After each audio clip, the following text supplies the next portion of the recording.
It was a shocking moment for anyone who knew us as a couple to hear the words Adara, my wife of over 16 years, said in the presence of our family and friends who had thrown a surprise party for her to celebrate some of her achievements. The indirect glances I caught at me were astounding, for most were wondering how I would react to Adara's words. I didn't really care, for I had only recently learned of this. I figured that with the changes she had made in her life that did not concern me, it was only a matter of when or where she would publicly announce the end of our marriage. Despite the fact that I hadn't seen her in the flesh in over 6 months, Adara looked good. After missing her birthday due to a virus blockage, it was noticeable that she had lost weight and had dropped about 20 pounds. In her 36 years, Adara still possessed a height of 5 feet 8 inches that made many men linger on her. Tara, her longtime best friend and soon to be her latest enemy, walked over to where I was sitting. It was quite noticeable to most of those present that my wife and I had not spoken to each other since her arrival. Every time I approached my wife, she would deliberately turn her back to me and walk away. Even the quest participants kept their distance from me because of such a public display. I was now an untouchable that no one was supposed to talk to. She was, in her own way, sending a message to everyone, and they picked up on it. Nevertheless, Tara walked over to my daughter and me and hugged me in a naturally friendly gesture. "Who is this woman we're dating, Ray?" Tara asked with a knowing smile. Making sure everyone present could hear her. "A newfound trendsetter in the world of globetrotters who has no idea what's going on in reality," I replied. "Adara thinks she's in complete control of the situation, but has no clue whatsoever." "I have you to thank for that," Tara said quietly. "Now that we see the whole picture through different eyes, we realize how she used her ways to play her games. I'm going to savor watching her get her ultimate reward. We have a lot of catching up to do. I thought you were going to smile about what's going to happen. I know I am smiling." "Tara, I promise you I'll be in the moment," I said. "The appearance that I don't understand anything should persist for a while longer. I want what happens to come as a complete surprise. By the end of the night, everyone will realize that I'm not the hapless husband she makes me out to be. Just remember that I'll be busy for the next few days dealing with the aftermath of tonight's events." "I guess I just can't wait to get it over with, which explains why you look like you're trying to figure it all out," Tara said. "If only we had known before what we know now, things would be very different." Tara was right, and not only that. The problem was that sometimes you have to wait for the knowledge to come. Tonight, one way or another, the relationship between Adara, Tara, and me would change forever. "Ray, I told Tina during a long conversation before we came here who you are and why things are the way they are," Tara said with a smile. "I prepared everything so that the two of you could sit together at dinner. Through what is about to happen, we will be free from the bonds of the past." I'd glimpsed Tina over the years when we'd been dating. Looking at her anew, I couldn't help but feel a sense of pride. Tina was breathtakingly beautiful, just like her mother. We struck up a conversation about what she planned to do with her life after graduation, and I learned that she was majoring in drafting and design, which thrilled me. Over dinner, Tina tactfully asked questions that I fully expected her to ask. By the time dinner was over, we both realized that each other was comfortable with our changing relationship. Tina was growing up an only child, and as soon as things settled down after the events of that evening, a whole bunch of relatives would enter her world. I couldn't help but wonder how Adira and my three would take the news that they had a half-sister they didn't know about. Funny how that truth wouldn't have come out if Adira hadn't done what she did. Next chapter. I was surprised when her father reported that Adira, his pride and joy, had finally received permission from government officials in Australia to fly home after the 6-month quarantine was lifted. Once she landed in New York, she had to undergo tests and was quarantined again for 2 weeks until she was given a positive report on her health. There was no way the state and city could work things out between themselves and ended up complicating things. On Friday afternoon, she boarded a small private plane for her final flight to our regional airport. Flying with her was Jesse, her right-hand man. They had worked together for most of the last 4 years. They arrived just in time for the formal dinner and dance. Since we were both busy with our careers, no one knew what was going on behind closed doors, and that's what we wanted. And 4 years later, our world changed abruptly. Her father, having joined the board of directors, turned over management of the day-to-day operations to a new CEO and president, his oldest daughter, who became my wife. By far, in his opinion, the rewards were top-notch. Under her leadership, things have gone from strength to strength. The conglomerate had not had such good results for many years. Since she had taken over the company, the growth had been amazing. Their greatest competitors have been hurt by the new programs she has introduced. Our 3 children, with the help of my wife's parents, rented a medium-sized conference room at our favorite club that we were all members of. They enlisted the club's restaurant staff to prepare and serve dinner. A bar was also set up since all expenses were written off as business. Since there were no viral restrictions in the area, everyone invited came to the dinner. There were about 50 to 60 people attending the private event, in addition to family members who were considered elite in the business world. It was all very festive because it was both a welcome home, a belated birthday party, and a celebration of how well the conglomerate had done. A private limo delivered Adara and Jesse right to the venue as soon as she stepped out of the airport after the last flight home on her last business trip. We had rented it for the evening, so I knew the luggage she brought with her would be available to her when she left. When they cornered me with the idea, I was all for it, but none of them could figure out why. The fact that I agreed to it without being convinced puzzled them because it went against everything I had ever done. After all, everyone knew that I was the only family member who didn't like big events and often refused to attend most of them because I never felt like I could fit in. Over the past 10 years, everyone could count on the fingers of one hand how many events I had attended. My problems in this area stemmed from the insecurities I had carried around since childhood. Those who knew my life path could see how they affected everything. As a result, to this day, I never felt comfortable around those who had power, influence, and money.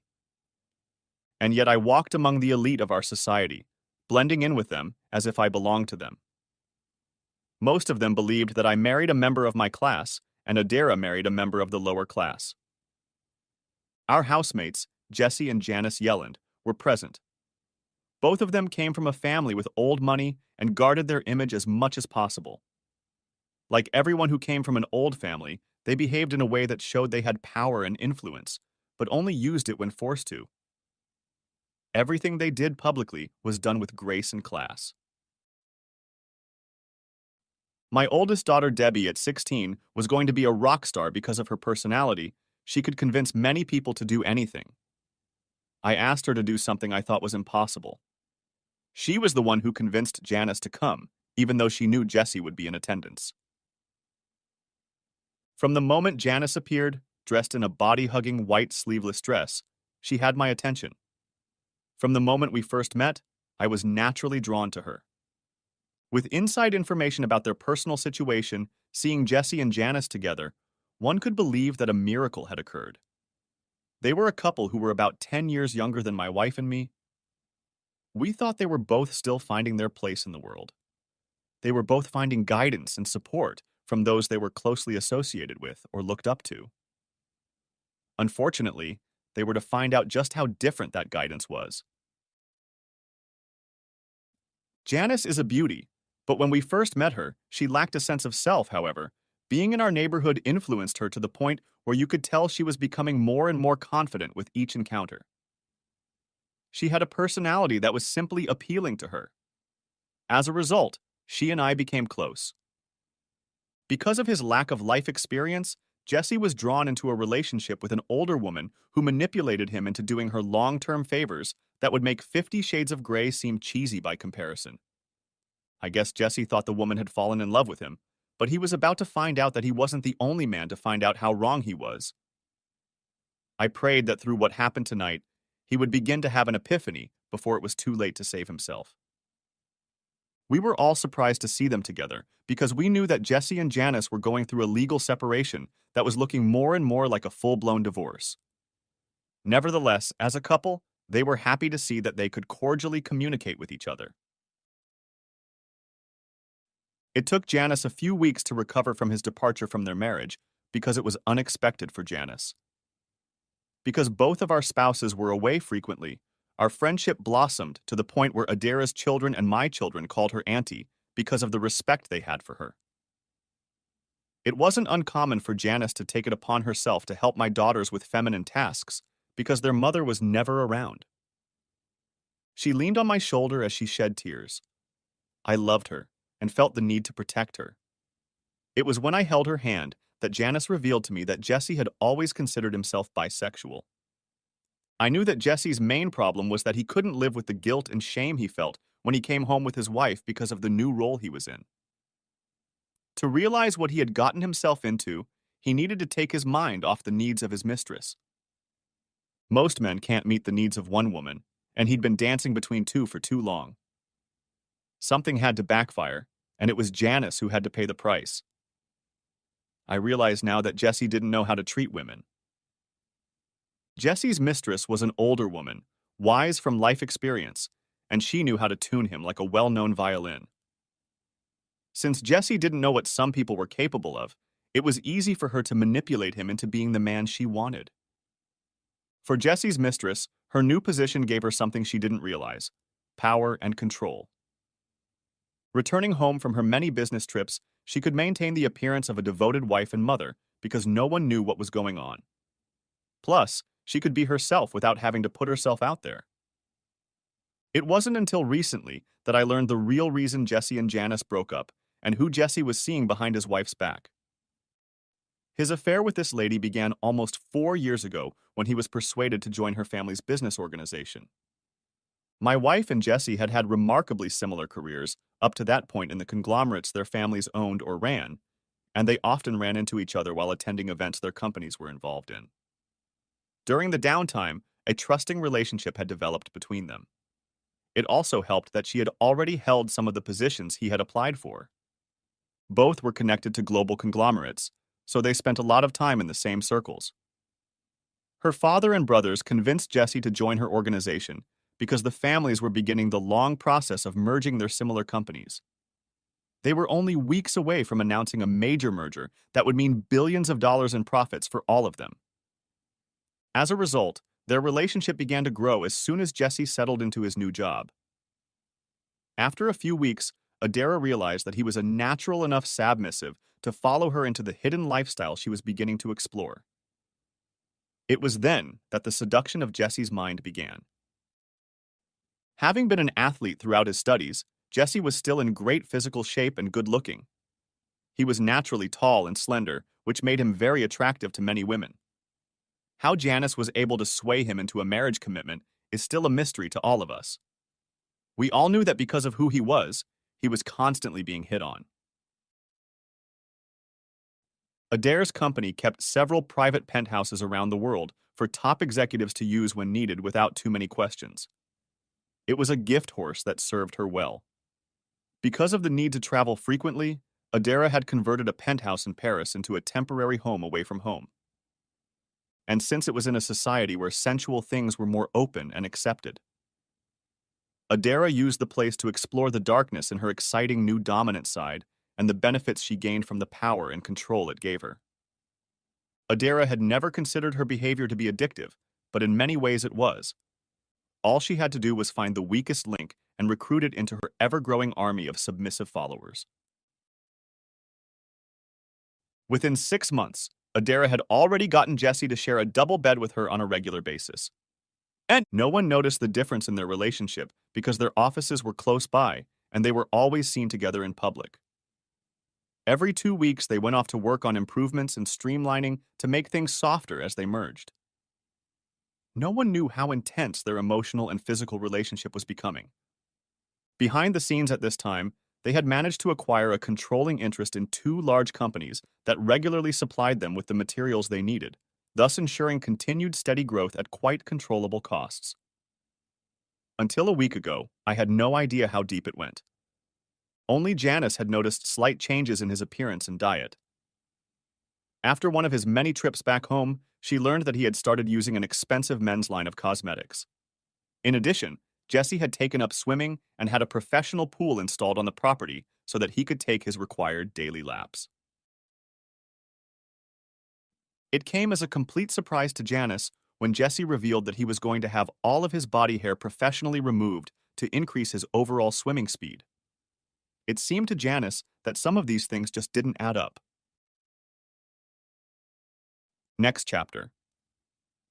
An envelope addressed to me showed up in one of my firm's offices. It was large and marked private and confidential. The staff had put it aside and neglected to inform me. I asked that it be forwarded to the branch office where I worked. When I found out it had arrived, I went there to find out what it was about. At that point, I found out that it had been sitting in the branch for over a month. What was discovered inside the envelope with no return address was quite revealing. Several professionally taken photos showed my wife Adara cheating on me with some man and another woman. I would later learn that the woman's name was Jasmine and the man's name was Jesse. The person who sent the photos clearly demonstrated that this behavior has been going on for quite some time. I gathered up the photos to return them to the envelope, and then I discovered a tiny blue ONN stick. I took it to my office door and plugged it into my computer. Opening the file, I realized where the photos had come from. There was a video. A few words I'll remember until the day I die. Adara, Jasmine asked, do you still plan to stand by my side when I make Jessie my wife after you finish her training? On 2 occasions. 1, to make him my husband, Adara said, and 2, when she becomes your wife. I watched in shock, realizing that Jesse was being done on purpose. He was being groomed to be the perfect substitute. I ran the envelope and all the photos through the shredder and locked the stick in the office safe. In their own words, they proved that this relationship had been going on for a long time. That day I realized that what was left of our marriage was just a facade. It also explained why she was deliberately looking for ways to stay away from home for long periods of time. After going over everything, I called her best friend Tara because she was the premier divorce attorney for the rich and famous. For the next few days, my family felt like I was walking on red-hot lava. I did my best to keep what I knew a secret. My children couldn't understand why I was so quiet at home and also questioned my behavior when I gave directions to the household staff, but stopped when they entered the room. Next chapter. The party was almost at an end. It had been a huge success. The band hired by my wife's parents had just taken a break before starting their third and final set. My beloved wife Adara and I have always been complete opposites in everything we thought, believed, and how we lived our lives. Many who knew us for most of our lives thought we would never make it work. I met her the summer I hitchhiked across Europe while still under modern restrictions.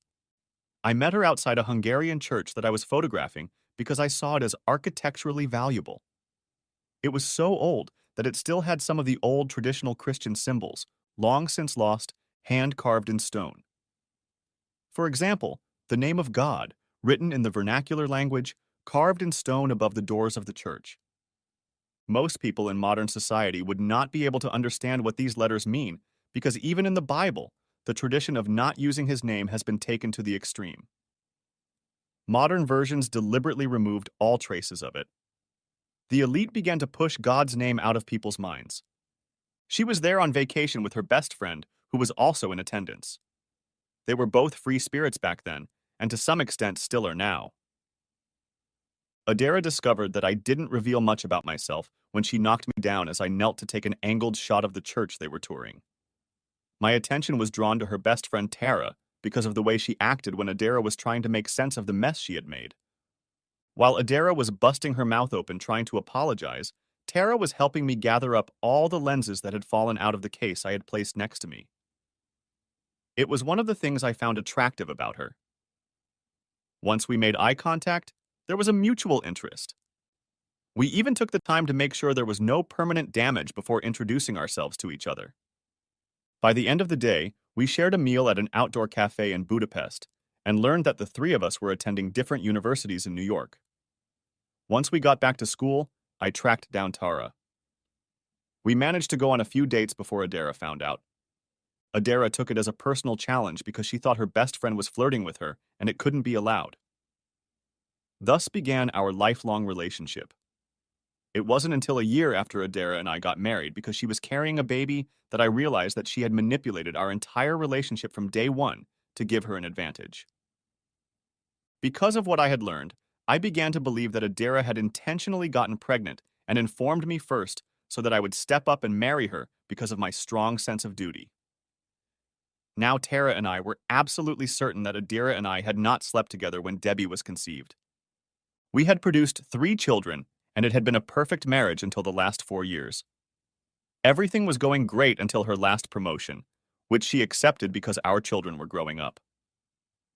Now we were like 2 ships sailing through the darkness of night, and life was on a high, allowing her to develop new tastes and relationships that were more suited to the new lifestyle she had created for herself as befitted her journey through the world. Now I was eternally grateful to my father-in-law for the prenup he made me sign. It left me forever on the winning side. In a way, I was angry at myself for keeping my marriage vows, and Adara hadn't. Our 3 children, 2 girls and a boy, took the microphone during a break in the band's performance to express their warm birthday greetings and wishes. I even said a few words to thank my children and my wife's parents for organizing the surprise birthday party for Adira. I congratulated my wife for reaching another milestone in her life's journey. My wife took the microphone, already slightly tipsy. I want to thank Mom, Dad, Debbie, Deanna, and David for arranging this surprise for me. I wonder how you managed to sneak it past my husband's objections, since he has always been and still is a stick in the mud. Raymond is so outdated that he has become a mere relic because he refuses to keep up with what is considered normal in our ever-changing society. Those were the first words she said to me all evening. Knowing that things were quickly coming to an end, I brushed her off. In that moment, I fully realized how little Adara cared about me and us as a married couple. I was only needed to look after the kids while she was busy being active in the libation club. The love she had felt for me as a life partner was now long gone. There was no love, desire, or will left in her for me because of her new lifestyle. Her utter contempt for who and what I am came through loud and clear to everyone present. Even my children, who usually don't notice anything but what is in front of their eyes, looked at her with an expression on their faces that proved they had caught her thoughts in their minds. Debbie, our oldest, who had just turned 16 a few months ago, walked over to me and took my hand in hers. As we looked at each other, I caught the tears in her eyes. I knew Debbie realized that her parents' marriage was ending before her eyes. I hadn't changed, but her views of who and what I was had changed drastically over the past 4 years. I knew it was because of who and what she now regularly associates herself with and their views on life in general that had changed her. As my wife continued to talk, I used my cell phone to call the staff at our home to make sure that all of her personal belongings were packed and ready to be transported as soon as they were notified where to send them. Surprisingly, I was in a state of complete peace because I perceived what was about to happen as a release from a burden I had been carrying for far too long. The very traits of my personality that had originally attracted Adara to me, she now hated. That little impromptu speech she gave made me realize what my flaws were in her eyes. Believe me, I knew there were many. You see, I am proud of who and what I am.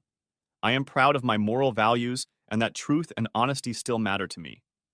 I believe in responsibility and that the words a person speaks still mean something. I am proud to say that I believe in doing no harm to all humanity, even those I consider my enemies. All of my building design awards have been for how friendly they were to the environment.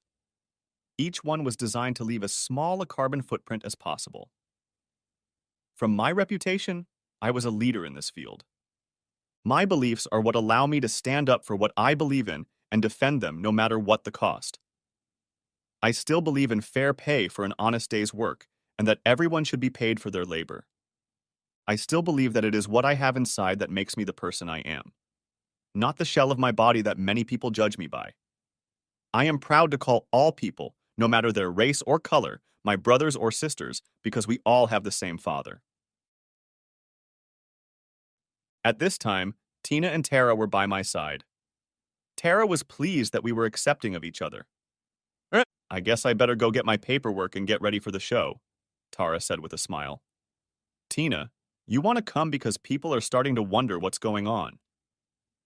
Tina leaned over and kissed my cheek and whispered, "Thank you, Daddy, for making this evening one I'll never forget." Janice Yelland came up to me and said, "Raymond, you handled Adara's remarks very well. I would have been furious if Jess had said what she said about me."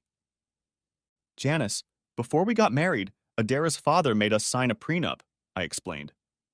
Tara, Adara's best friend, will take the microphone at my request to reveal to everyone who Adara's longtime lover is.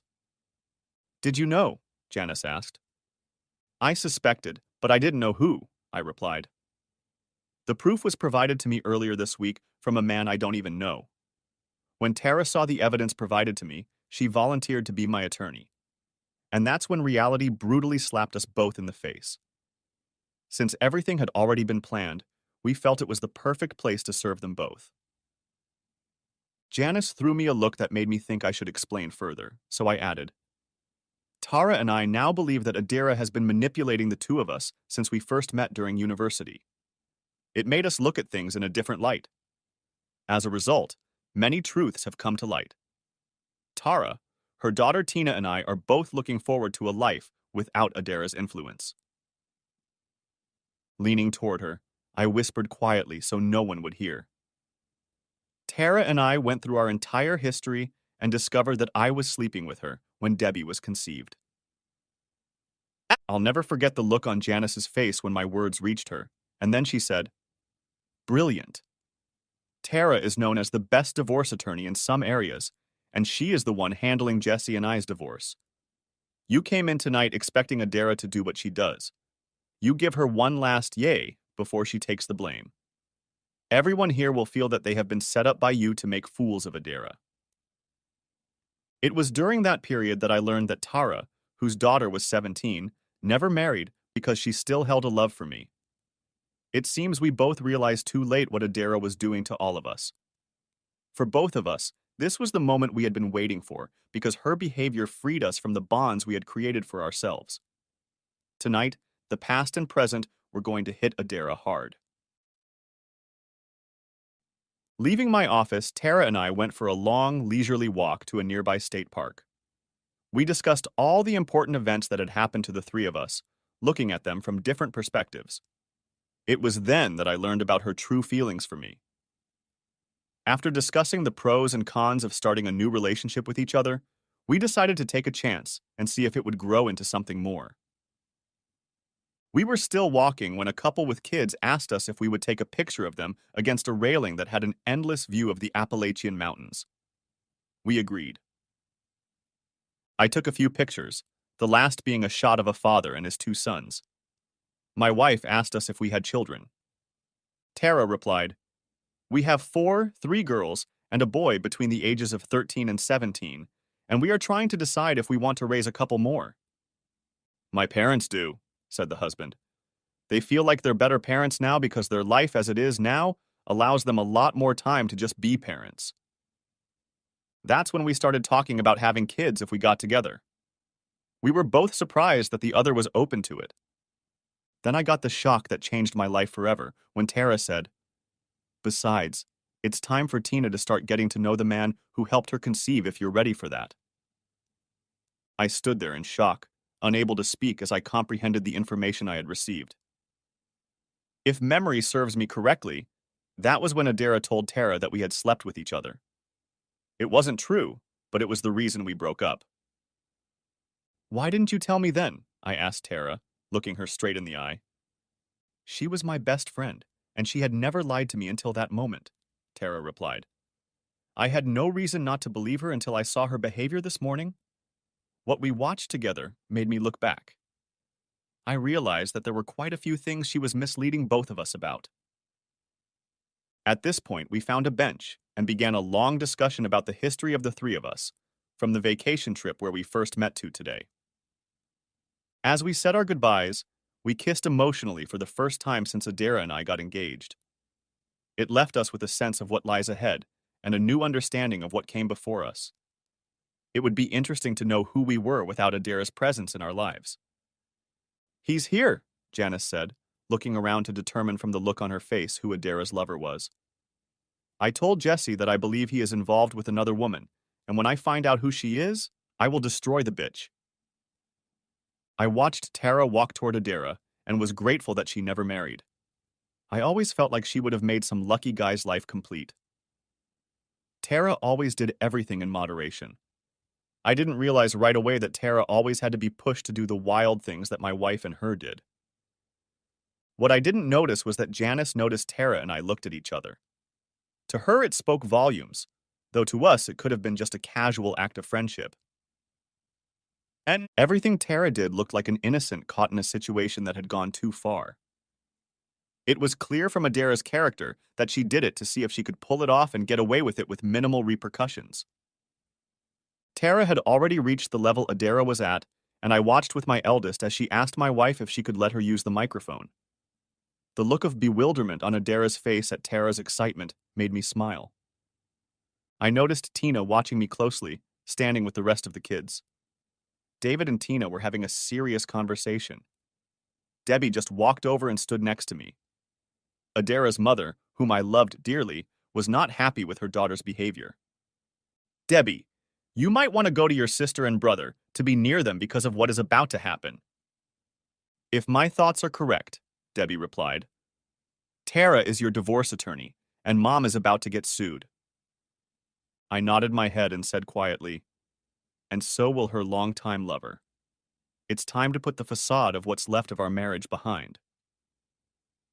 We all thought she might be having an affair, my daughter replied.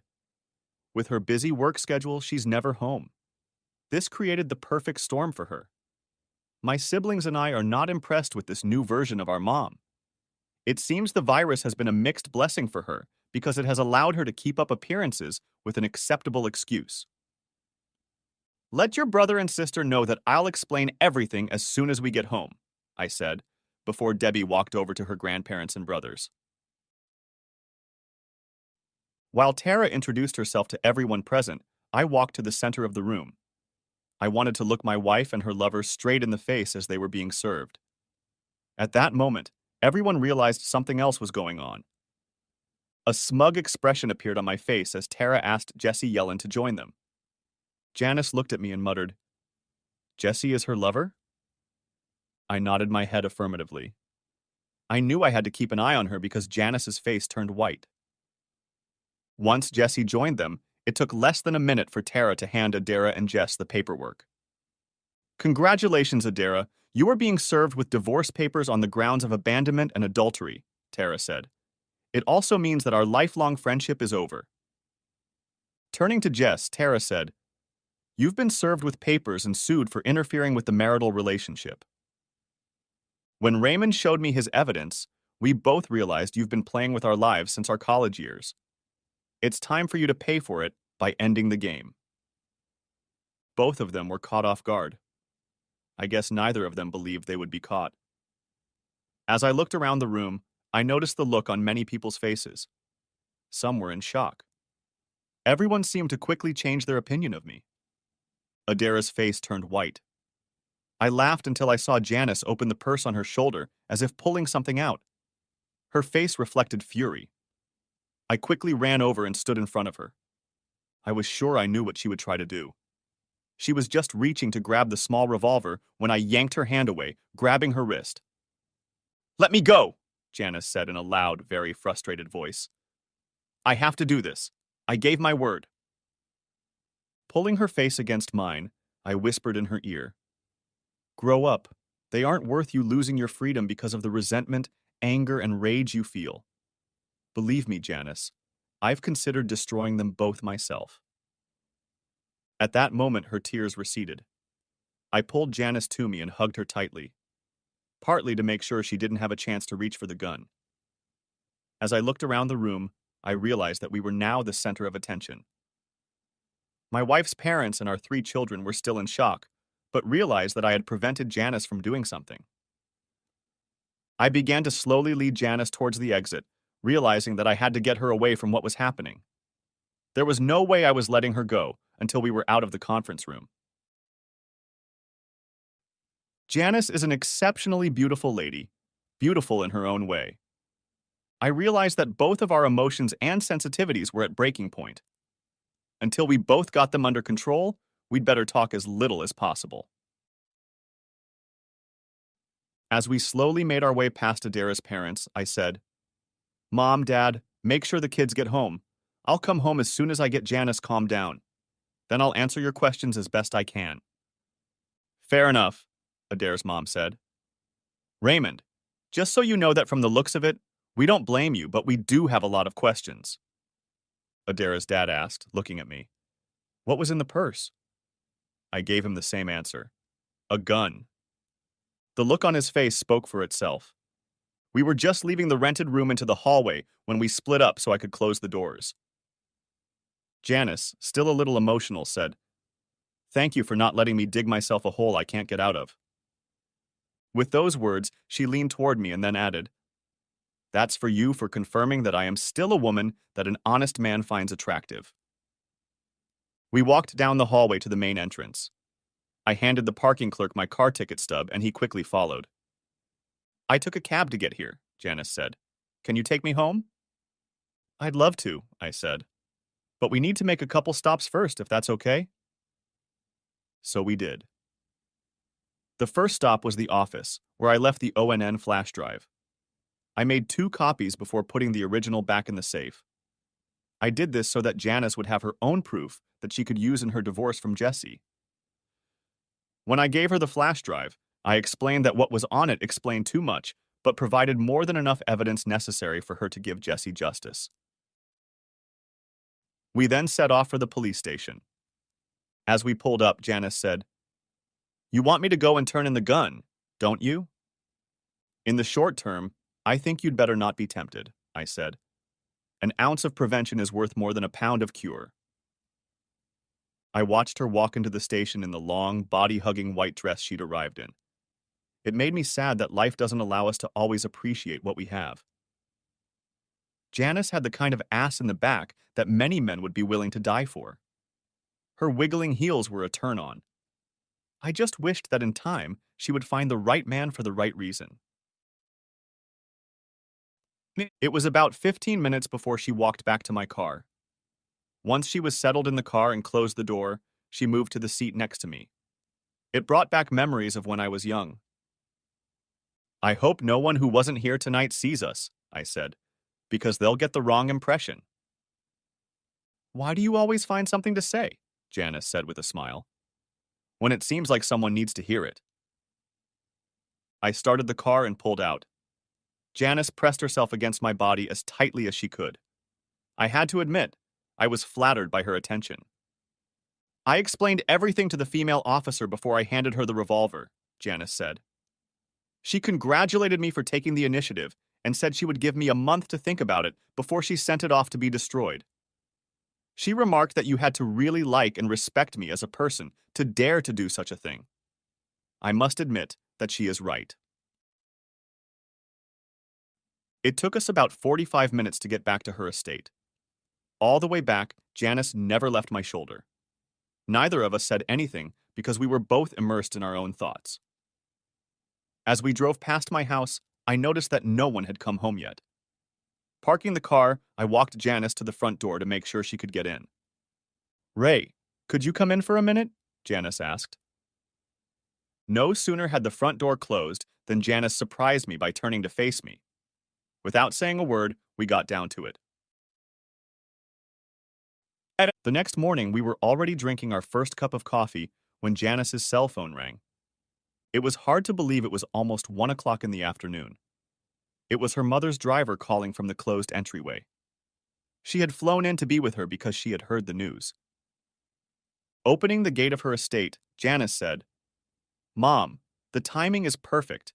Can you tell everyone concerned that I was so upset that you stayed with me until we found someone who could give me the moral support I needed going forward? I think I should finish my coffee and get out of here, I said. Just remember, if you need anything, I'm here for you. Plan on me needing more of your special comfort, at least until the divorce is finalized, Janice chuckled. or until you and Tara figure out what your common interests are, whichever takes longer. That's if you're okay with it. After we parted, Janice said with a full-mouth smile, "That's the kind of answer I like. Ray, call me later so I can let you know what's going on." She was already escorting me out the door when her mother pulled up. Janice quickly explained who I was and why I was here, still dressed in my suit. And once I was done with that, I headed towards my house next door, knowing what I would have to face. I knew I had to hide my feelings. I couldn't recall a time when I had ever been so set in my ways by a woman. Janice and our love had made everything I had endured over the past 4 years worth it. Next chapter. When I got home, the first thing I knew was that Janice had called to let me know I was on my way because her mother had arrived to give her the emotional support she needed to get through this. Adira's parents, Elizabeth and Richard Drury, stayed the night. Once I was done with the greeting, I handed Richard the wand and told him to review it privately in my home office. Everyone else was gathered in the family room. I explained what Janice was going to do and told them that when she had calmed down a bit, we took the small revolver to the police station. When Richard returned, he handed me the revolver, which I put in my pants pocket. Mom, Dad, kids. As far as I've been able to find out, Adair's affair with Jesse began about 6 months after his family asked him to join the company to help find ways to make the merger of the two family conglomerates go more smoothly, I said. Records will show that even in quarantine, they lived in the same living quarters, even though they had separate residences. My mother-in-law and children seemed to accept my explanation of what was going on until my father-in-law opened his mouth. Ray is trying to protect you all, Richard said. Their behavior is worse than anything. I think I can honestly say that, given what I've just seen. If I had known what Ray knew before last night, Ray wouldn't have been able to stop me. Elizabeth looked at her husband, as if studying his face, and after a couple seconds she said, "You're serious?" "Yes, seriously," Richard said. Her behavior brought shame and reproach not only to the family, but to the corporation itself. The woman involved in the contact I saw in the video file was not the daughter we raised.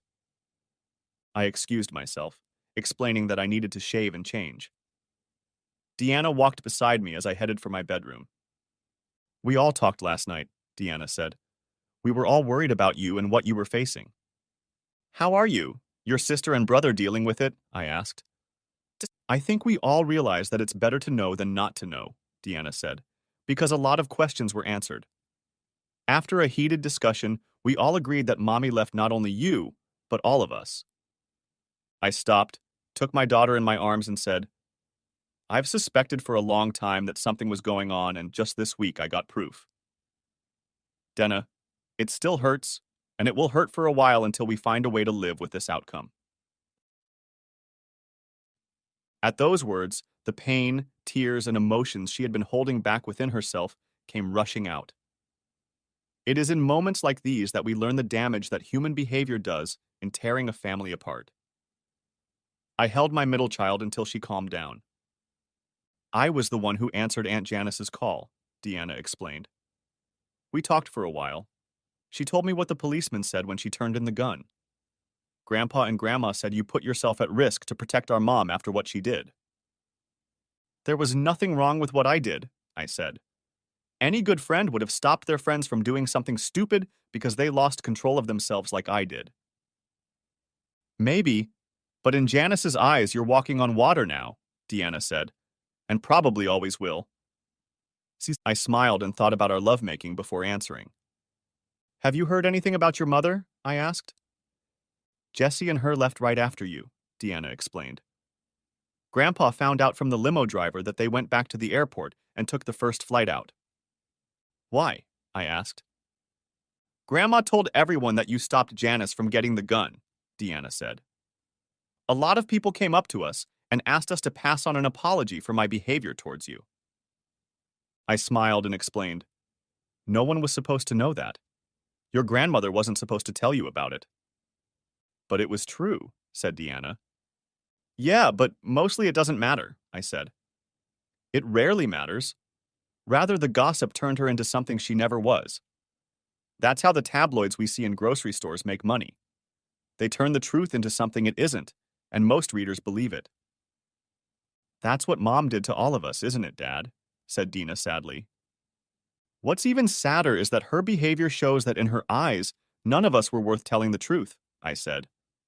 Yet there was nothing socially objectionable about their behavior. When Grandpa said you were protecting all of us, Dina asked, was he telling the truth? You're too young to tell you all the details, I said. But what your mother did to Jesse wouldn't look serious in a 50 Shades of Grey movie. Grandma won't even talk about or watch this movie, Deanna says. According to her, it's humiliating, demoralizing. And the difference between people's views on this movie depends on their personal ideas about morality, I said. Some believe in them and live with them, some don't. Anything else I should know about, I added. Tara and then Tina called and asked if I'd heard from you, Deanna added. Both expressed their concern. Do me a favor and call one of them to let them know I'm okay, I said. And let them know I'll call them tonight.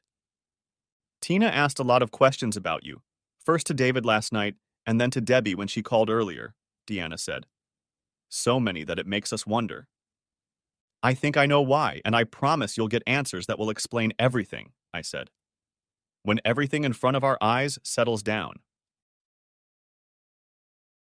Next chapter. Since I'd gotten home on Saturday, the house had been quiet. I was grateful for that because it gave me and my kids time to adjust. Janice and I had chatted a couple times, and she made me promise to come over as soon as her mother left. Tina and I had arranged a private lunch on Friday because it was only half day at school, and I was looking forward to it. I couldn't help but wonder how our lives would have turned out if Adara hadn't intervened. Making love to Janice will long remain one of my favorite memories. Janice, in a way, gave me back a part of me that I thought I might have lost. My faith in myself. And I took the first 2 workdays off to make sure I was there for those who needed me at home. Each of my children needed some time to themselves. I was grateful that I had the wisdom to help them deal with their emotions. This morning I called a general meeting with the staff to catch up. Ray, is Isabel Rosing there? Who would like to speak to you if you're free? My secretary asked, poking her head through the door. Give me a minute to clean up and sit down at my desk before you escort her out, I replied. I wondered who it could be because I had never heard the name before. So when I heard them walking down the hallway, I stood up. As soon as the woman walked in, I recognized her as Janice's mother. Nah, if you were to look at Janice and her mother, you would realize that they are related. Even though they had different hair colors, there were enough traits in them to make that claim, because their build, looks, and mannerisms left no doubt. Both were very attractive women in their own ways. It's nice to meet you again, I said, extending my hand to her. She took it and said, Thank you for meeting me and for what you have done for my only daughter. I'm heading to the airport to board the private jet I booked and wanted to talk to you before boarding. How is Janice doing? I asked with interest. I haven't spoken to her since late Sunday. She's come to terms with it all and is adjusting well. When I arrived, she was in better spirits than I expected, Isabel said. Primarily because you took the time to let her know that she wasn't a failure and wasn't to blame for what happened. Thank you for your kind comments, I said. What can I do to help you today? First of all, Janice and I looked at the file you provided her. Frankly, we were both shocked, dismayed, and upset by what we found there. It will serve her well in the divorce.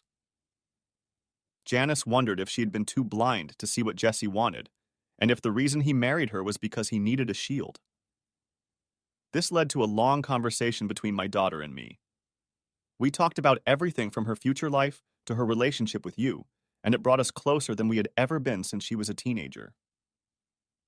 My face must have reflected my reaction because she said, Relax, Mr. Wright. We're both adults. Let me explain a few things. I have 3 children, 2 sons, and an only daughter, all with one father whom I never married. We started our relationship as friends with benefits. Their father and I are still in a loving relationship that we are comfortable with. He is also about 10 years older than me. Getting curious, I realized the conversation was going to be long, so I asked the receptionist to bring coffee.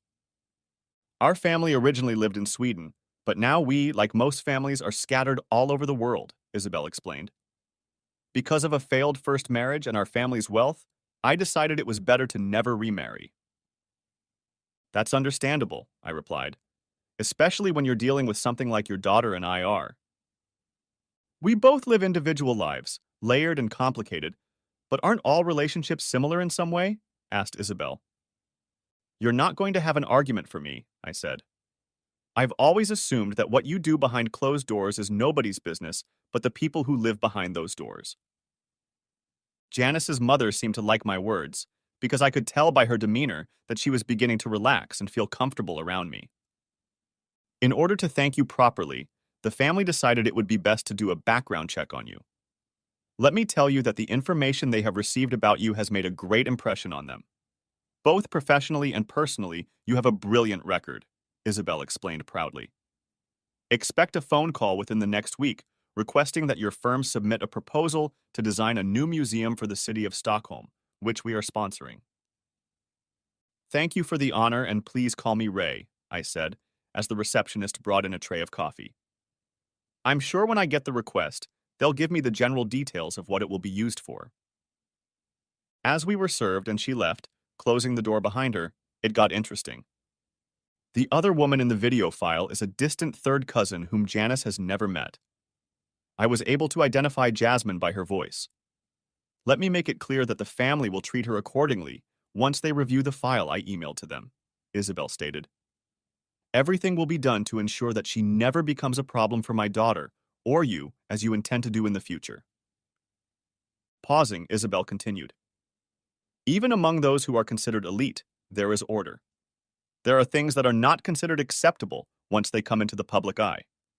As a result, there are some rather harsh methods of dealing with those deemed undesirable. Thank you, that's good to hear, I said. To be honest, I hadn't really thought about Jasmine, other than the fact that she will be another advantage for me in the custody battle. Isabel smiled because she apparently realized that my children's needs always came first for me and always would. Janice has become independent, and I think that is primarily due to your long-developing relationship with her, Isabel said honestly. I am immensely proud of the person she has become. Her confidence has come to the forefront during this time, and it shows. She's a very sweet woman who I love dearly. Even my 3 children adore her, I said. Janice knows that she is a close friend to me and my children. So much so that my kids call her Auntie. I'm well aware of that and what went on before I arrived, including the status of your relationship, Isabel said. Right down to the fact that you helped her deal with the shock she was in. I blushed. Isabel smiled and said, Janice said you were a humble man. I can see that she's right. This just confirms how well you two know each other. This is my way of letting you know that I approve of any relationship between my daughter and you. Thank you. That means a lot, I replied. If things work out the way I want them to, Isabel said with a smile. I hope that in the future, she'll come to visit with a full-time nanny and a couple of the babies you've raised, and you'll keep a close eye on her. I laughed because the lady could be brutally frank, and that was refreshing. I liked the lady, so I asked her, Do you have time to dine with me at the club? The pilot is used to waiting for me to arrive, so I have all the time in the world, said Isabel. An hour or 2 won't add much to the cost. I quickly called the club's restaurant to make a reservation, and we were on our way. While Isabel was instructing the limo driver, I called Janice and asked if she wanted to join me. Janice was already waiting for us when we arrived. Mom, said Janice with a slight reproach, I asked you not to get involved. Isabel laughed and smiled before saying, I just stopped to let Ray know that he's been offered to go international. Of course you were offered, Janice said. If I ask Ray if you two have talked about kids, what will he say? Not a word, I replied, because I'm not going to get dragged into this. Both Janice and Isabel laughed. Mom, I told you what he's like, Janice said with a smile. He's very careful about everything he says. Most thinking men are like that, Isabel said. When things go to hell, it's men like him who stay on their feet. With him, you'll always know where you stand because, like it or not, He'll be straightforward and honest. With those words, we headed for the clubhouse. Lunch was, surprisingly, a great success. Isabel liked the quality food and the atmosphere of the restaurant. Janice was pleased to see that her mother and I were beginning to develop a relationship. Before leaving through security, kissing us goodbye on the cheek, Isabel said, "I expect to see you two when Ray is doing a spot check of the museum building. Janice let me know in advance so I can arrange for your father's presence." We went back to the clubhouse to get her car, and I followed her to her house. As soon as we walked in the front door, Janice said, "I sent you the program that opens and closes the gate. The house key is on the kitchen table. Mom and I changed everything while she was here. All of Jesse's personal belongings have been put in public storage." Once we reached the kitchen, I hung the house key on my keychain. I started rinsing the coffee pot, and together we put it on to boil. As I sat down at the kitchen table, Janice heated the coffee cups. She unbuttoned her blouse and pulled it out of her pants. As I turned my chair to the side, she walked over and slipped out of her shoes and sat on my lap. "Thanks to you, mister," Janice said as she kissed me. "My mom will call me every week to see if you've gotten me to the point where my body is changing shape." "Your father doesn't limit his relationship with your mother?" I asked, thinking about what Tara and I had agreed on. "My father is married," Janice explained. "He was the older brother of my mother's first husband, so everything is done carefully. Like my mother, his family is also of an ancient lineage. He is a member of the House of Bernadotte and is part of the Swedish royal family. I believe he is 10th in line for the crown." "That explains something," I said. "I told your mother that what goes on behind closed doors is nobody's business but the people who live behind those doors." Janice got up and poured us coffee. After making the coffee, she came back with it and sat on my lap. "My mom and I did some research on the internet about my breastfeeding and found out that some women can start it at the time of conception," Janice explained, smiling broadly. "You're not on birth control," I said. "Not since Jesse and I broke up, no," Janice giggled. Janice looked me in the eye, and I could see how excited she was about the possibility of us having a baby. "Said, what are you hoping for if it's confirmed that you're pregnant?" I asked. "My mom wants a girl since both of my brother's wives have boys," Janice said. "I don't care as long as she's healthy." "And we'll have to decide what to name him before he's born," I said. "No, we won't have to, because when I talked to a divorce lawyer, I learned that legally I can change my last name to anything I want," she said. "So I'm going to change mine to Wright." I smiled, because I knew she wasn't going to get married, and neither was I yet. We both had a lot of things to sort out. "Between you and me, the reason Tara's daughter spent so much time with me Friday night," I said. "It's because earlier in the week, Tara revealed that I'm her father." Janice paused for a few minutes, digesting the information, and said, "If you hadn't gotten proof of Adira and Jesse's behavior, you never would have known."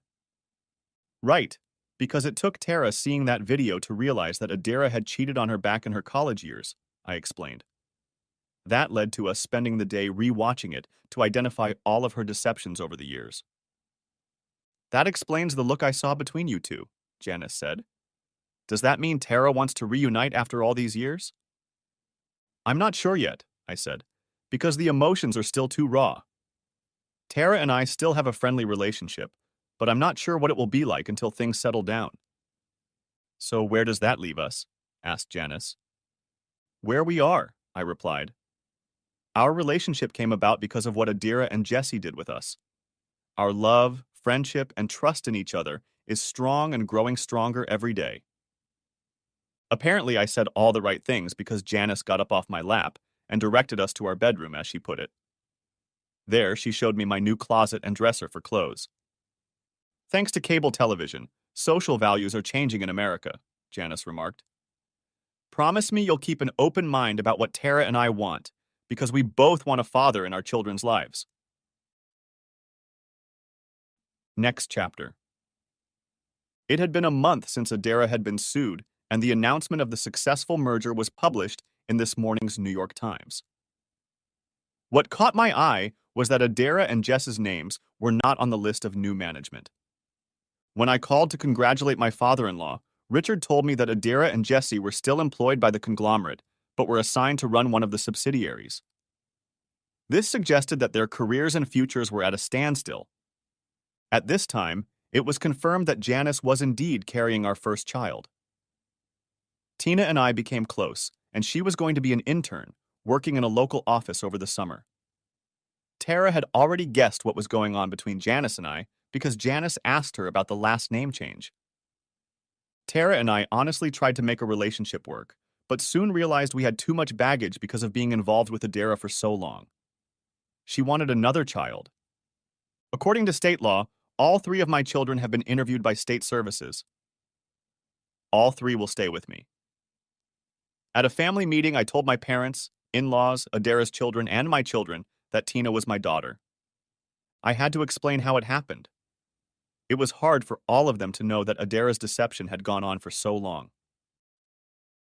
Richard and I were walking around the estate.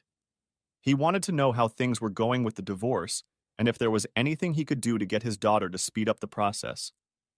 It was then that he learned that there was a very strong possibility that my oldest Debbie was not my daughter. It took 3 months for my divorce from Janice to be finalized, and I think Richard and Jesse's family got involved. In the end, we both ended up benefiting as we put both of our estates up for sale. We both felt it was time for a fresh start. Thankfully, she didn't show because we were on our way to Stockholm. My in-laws would watch the kids for a month while I would oversee the start of the museum construction. My house wasn't the cheapest, but it was chosen because the design matched the city and left the least carbon footprint. Richard promised to oversee the construction of our new home. Before we set off on our trip, I invited the kids over to get their blessing. All 3 were excited about what I wanted to do. We flew in and were greeted by Isabel and her 2 sons. We stayed there for about a week before we had the opportunity to walk Crown Princess Victoria and Prince Daniel's Karlexstig. It was a walking trail in the western part of Isbladskareta, between the Gjordardsbrunn Canal and the pumping station in the south of Isbladskareta. As we were enjoying the day, I got down on one knee and asked Janice to marry me. Janice wasn't expecting it, but thankfully didn't hesitate. I think it took less than 10 seconds before she squeaked out a yes. I'll be honest, those were emotional minutes for her. As soon as I put the ring on her finger, she showered me with kisses. At 7 p.m. local time, using my cell phone, we called the kids in the presence of Janice's parents. The way we broke the news to them was perfect. Debbie put us on speakerphone so we could speak to all 3 as I did on my end. Your dad and I wanted to ask Debbie and Deanna if you would do us the honor, Janice said, by agreeing to be my bridesmaids. Isabel and Sven were caught off guard, so much so that Isabel cried. Of course, this raised 1,000 questions that we didn't have answers for, and we had to promise to let them know as soon as we worked something out. When things had calmed down, Janice told Isabel that she was going to have the granddaughter she had always dreamed of. It was while in Stockholm that we learned that Adira Wright, Jasmine, and Jesse Yelland were missing at sea and that the authorities were searching for their plane. I was reminded of Isabel's promise.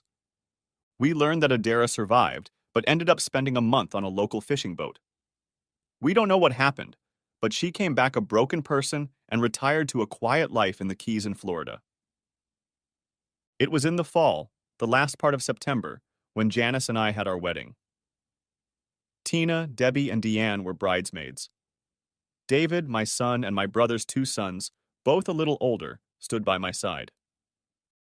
Isabel, Sven, and all of her family members were present. Isabel held her 1-month-old granddaughter Issy in her arms the entire time. The marriage ceremony took place on a patch of lawn on our new estate. Adira was present at the ceremony. I involuntarily remembered Debbie and Denna talking about their mother, who now had to use a cane regularly. Mom made decisions in her life assuming she would have it all, Denna said. She never thought karma would have its say. True, but if you compare our parents, Debbie replied. Karma gave them back what they both deserved. The end. Thanks for watching. I hope you enjoyed it. So subscribe to my channel and watch the next video. All right, everyone's presentations are done, Nick, the manager, said as he tried to move the discussion forward. Excuse me, I haven't. I recently found out something. Nick interrupted me and began to speak. There's apparently someone in this department who didn't graduate high school and is just a part-timer. Meetings should be for employees only. Absolutely right. His lackey, Mike, of course, agreed with Nick. I'm leaving. After leaving the meeting room, I started to shut down my computer. I noticed that an email had arrived, not in my personal inbox, but in the company's shared email. Thinking, there's no point in speaking up, no one will listen, I went home quietly. The next day, I heard a commotion from Nick's desk. He was staring at his computer screen, his face pale. Nick? Is something wrong? Mike looked at the screen with him. And he turned even paler than Nick. Why is he so angry? Knowing the reason for Mike's distress, I thought to myself, serves them right. My name is Adam. My mother passed away when I was in the 9th grade, and I was raised by my father. Well, you could hardly call it being raised. After my mother passed, my father changed. He drowned his sorrows in alcohol, and though he still went to work, he squandered our living expenses on horse racing. Because of that, I had to start working part-time as soon as I entered high school. Every month, I went to the convenience store with bills in hand that couldn't be auto-deducted from my father's account. Even though I endured it because I didn't want to be alone, I reached my limit in my second year of high school and dropped out. I found a live-in job at a distant inn. Thank you for everything. The day I left home, my father, still staring at the TV, spoke. Take care. That was our last conversation. Back then, 18 wasn't the age of majority, so I needed my father's permission to work, and I couldn't hide my place of employment. Yet, my father never visited me even once. I kept working just to survive, and before I knew it, I was 42. Years of hard work paid off, and I was transferred to the headquarters. I was thrilled to be recognized by the company, as I thought I'd be working in the field until retirement due to my lack of formal education. Listen up. Our work can change the future of our employees. Don't drag us down. On my first day after the transfer, Nick, dressed in an expensive suit, spoke sternly. There was a reason for this. Our inn was located in a prominent tourist destination, known so well that everyone in the state could sing its commercial jingle. At its peak, we had 5 locations within the state. But that was long ago. Due to financial difficulties and aging facilities, only the place where I had worked for many years and the original establishment remained. I was prepared to lose my job anytime, but now there was a glimmer of hope. With the rise of social media, the tourist area where the inn was located started gaining attention again. Depending on how hard the sales department, where I was transferred, worked, we could either thrive or be forced to give up this prime location to the new hotel chains continuously popping up. For Nick, who had switched careers from another industry to strengthen our sales, this was a battle he couldn't afford to lose. I understood why he had to be strict. I will do my best. Nick sneered at my enthusiastic declaration. Did you not hear what I said? I'm sorry. I thought I was listening carefully. Out of habit from years of customer service, I apologized reflexively, though I had no idea what had offended him. Someone was watching me with a smirk. In this department, there are those who are expected to excel and those who have been shoved here because they have nowhere else to go. You are the latter. It was Mike, the section chief. He's 7 years younger, at 35. But he was called to headquarters much earlier than I was and had been moving around within the headquarters ever since. I'm not jealous, but I can't accept that he's my boss.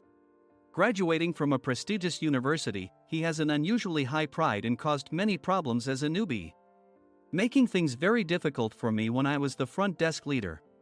When I found out Mike was transferred to the sales department a month before me, I was disheartened. Mike is right. With just a middle school diploma, there's not much you can do. Don't even think about achieving results. As if I didn't exist, Nick remarked, I'm thirsty. Mike eagerly ran to the coffee maker. It seems Mike is Nick's lackey.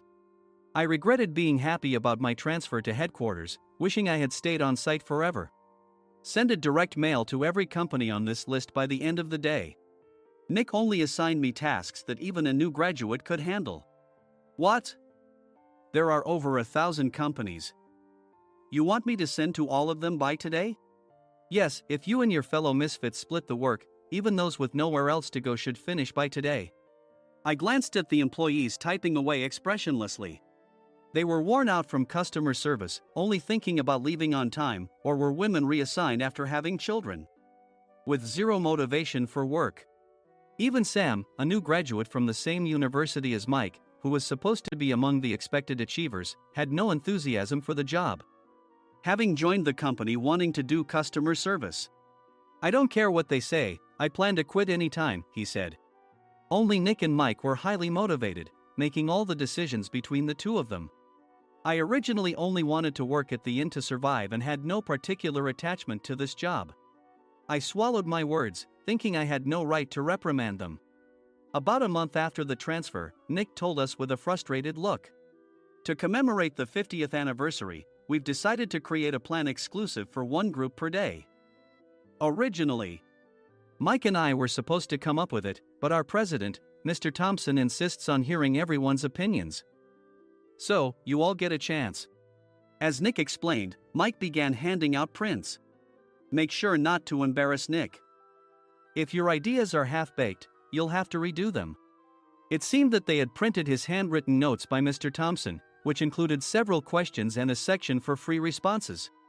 It made sense why Nick had to seek our input, given that all responses had to be submitted to Mr. Thompson. We were given a week to think about it, and a meeting was scheduled to compile our ideas. My plan is to let guests enjoy both the old and modern America. Nick began the presentations. Guests would watch a master confectioner at a nearby traditional sweet shop make sweets in front of them. The welcome drink would be premium tea in a bottle. Nick's plan was certainly attractive. After his presentation, Nick called on us to present in the order we were seated. Just as I stood up for my turn. All right, everyone's presentations are done. Excuse me, I haven't. I recently found out something. Nick interrupted me. There's someone in this department who didn't graduate high school and is just a part-timer. He was likely talking about me. I joined the company as a part-timer and was made a full-time employee when I turned 20. That was 20 years ago, so Nick and Mike probably had no chance to know until recently. Meetings should be for employees only. Absolutely right.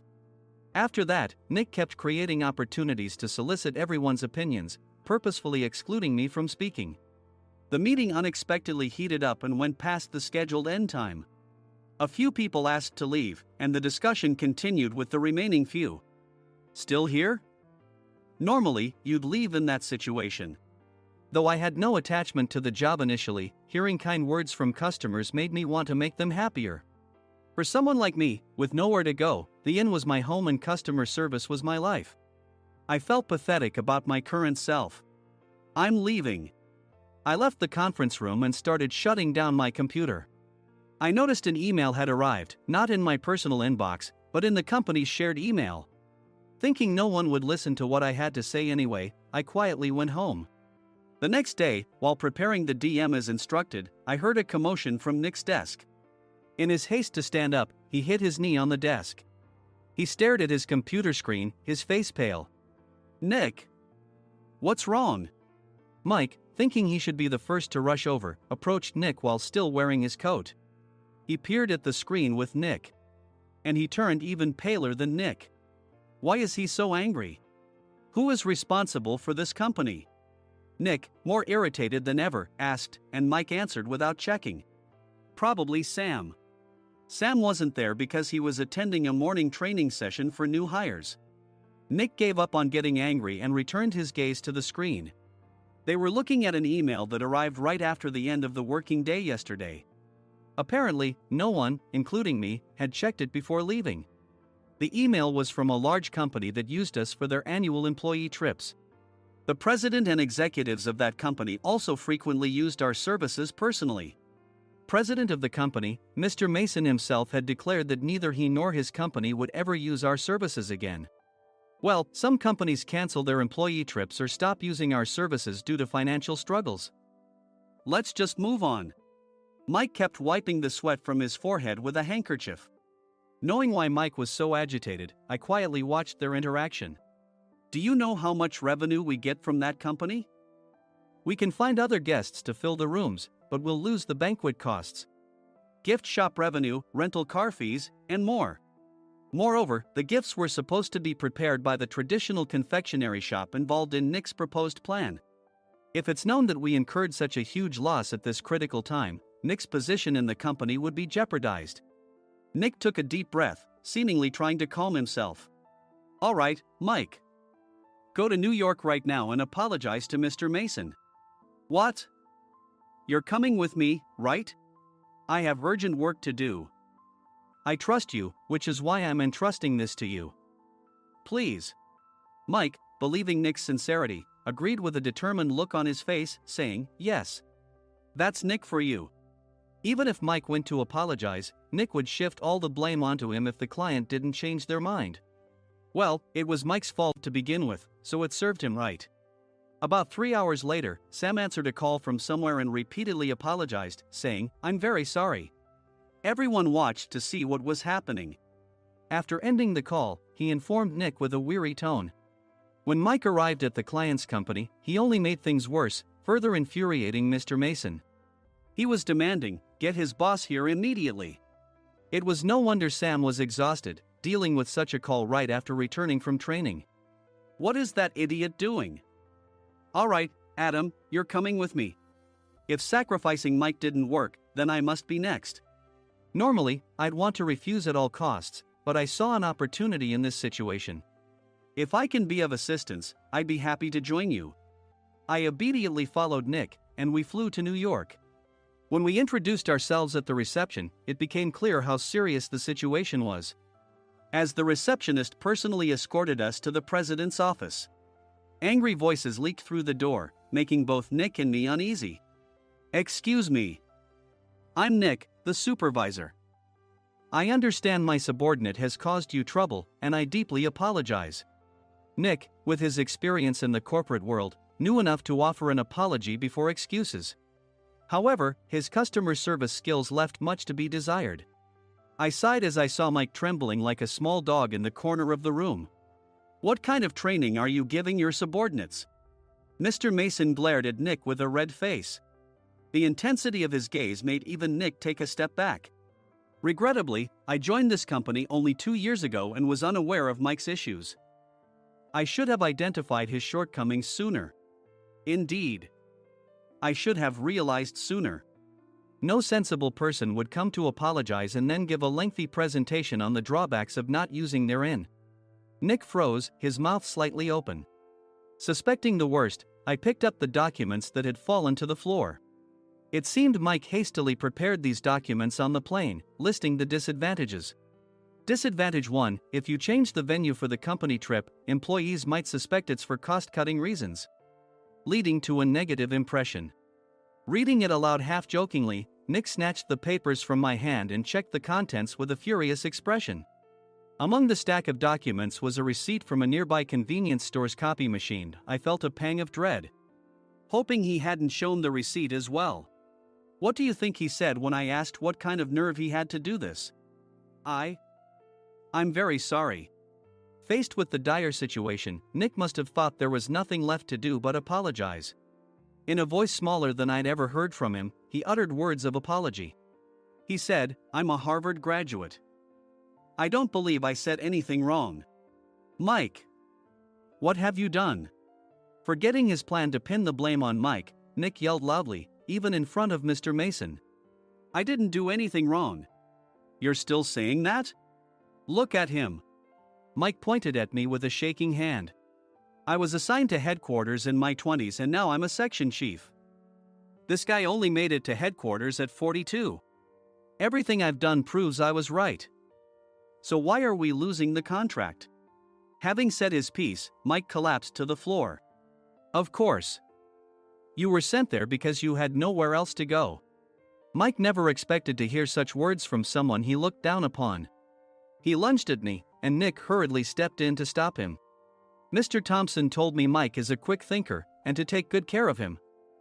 There's no way he was pushed aside. Don't make things worse here. He didn't say quick thinker, he said only quick-witted, didn't he?